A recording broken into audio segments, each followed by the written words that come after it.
यानंतरची बातमी आता थेट नाशिकमधून आहे। इंदिरानगर बोगद्याचं काम सुरू असल्यानं अनेक भागात वाहतूक कोंडी झाली आहे। द्वारका, मुंबई नाका, इंदिरानगर या भागातील वाहतूक कोंडीमुळे वाहनधारकांना आता मनस्ताप सहन करावा लागतोय। तासाभरापासून धीम्या गतीनं वाहतूक सुरू आहे। इंदिरानगर बोगद्याचं काम सुरू त्यामुळे नाशिकच्या अनेक भागामध्ये वाहतूक कोंडी झालेली आहे। त्या दरम्यानची आपण दृश्य पाहतो।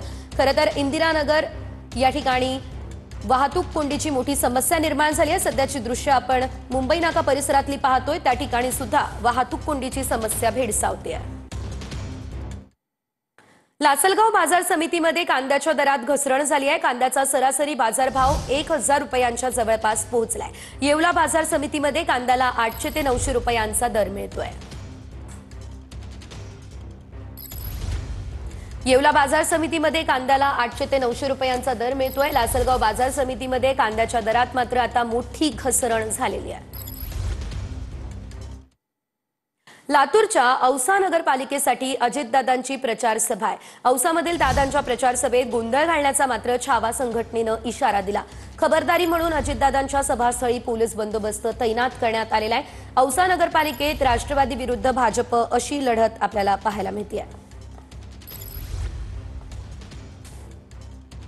जालन्यातल्या सभेदरम्यान अजितदादा पोलिसांवर आणि कार्यकर्त्यांवरती संतापलेले आहेत। बघा, व्यासपीठावर उमेदवारांना येऊ द्या, अजितदादांनी थेट ताकीद दिलेली आहे। उमेदवारांच्या खुर्च्या नसल्यानं अजित पवार संतापले।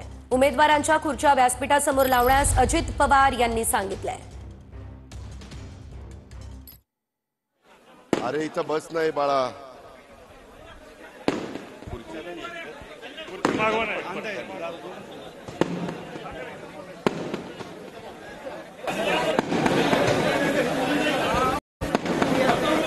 समोरच्या बाजूला खुर्च्या, अरे इथं बसवर खुर्च्या द्या ना मागच्या।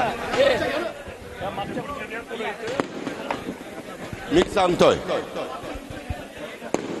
उमेदवार सोड सगळे शिवाजीरावांची कशी बातमी पुण्यातून आहे। पुण्यात एका महिला स्वच्छता कर्मचाऱ्याला कचऱ्यात 10 लाख रुपयांची रोकड सापडली होती। स्वच्छता कर्मचारी अंजू माने यांनी ही रक्कम परत केली आहे। अंजू माने यांच्या प्रामाणिकपणावरती कौतुकाचा वर्षाव सध्या केला जातोय। मी नाही ते पैसे बघितले, त्या मुलांनीच खोललं चेन, तर खूप सारे पैसे होते त्यात। आणि मग मी म्हणलं ते पैसे नाही का मी कुणाला नाही द्यायचे, खूप सगळे गोळा झालते। मग ती बॅग घेतली, मी 2 तास मी ठेवली माझ्याजवळ। म्हणलं जेव्हा येईन ना त्यांना देणार त्याचे पैसे त्यालाच। डिलिव्हरी बॉय असं करत करत चालले होते, तिकडे खूप हाय पाय झालता, म्हणजे बीपी लो झालता। आणि मग ते फोन केला, मग इकडे या म्हणलं, तेव्हा मित्र आहे ना त्याचा, म्हणलं इथं बॅग इथं आहे, मग इथं दिली मी।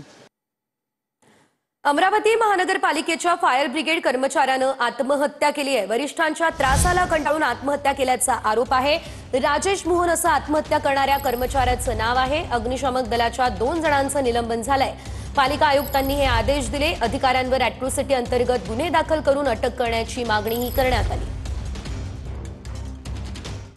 विच्छेदन गृहाच्या बाहेर जे राजूभाऊ मोहन यांनी या संतोष पावडे केंद्रे व पावडे लक्ष्मण पावडे यांच्या जाचाला कंटाळून, त्रासाला कंटाळून, जातीवाचक नेहमी त्यांना शिव्या द्यायचे, त्रास द्यायचे, त्यांच्या त्रासाला कंटाळून यांनी शेवटी आत्महत्याचा जो पाऊल उचललेला याचा संपूर्ण जबाबदार केंद्रे आणि पावडे आहे आणि राम शिंदे आहे। बाळासाहेब ठाकरे स्मारकासंदर्भात आज पुन्हा एकदा बैठक होते।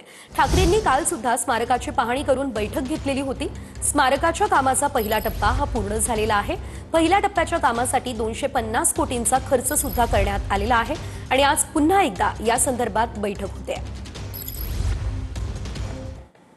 आणखी एक महत्त्वाची बातमी आहे। ऑपरेशन सिंदूरची माहिती ISIS ला देणाऱ्या 2 अल्पवयीन मुलांना बेड्या ठोकण्यात आलेल्या आहे। ATS कडून रायपूर आणि भिलाईमधून 2 अल्पवयीन मुलांना अटक करण्यात आली आहे। छत्तीसगडमधील अल्पवयीन मुलं ISIS दहशतवादी संघटनेच्या टार्गेटवर आहे। या तरुणांना ब्रेन वॉश करून दहशतवादी संघटनेच्या संपर्कात आणलं जात आहे।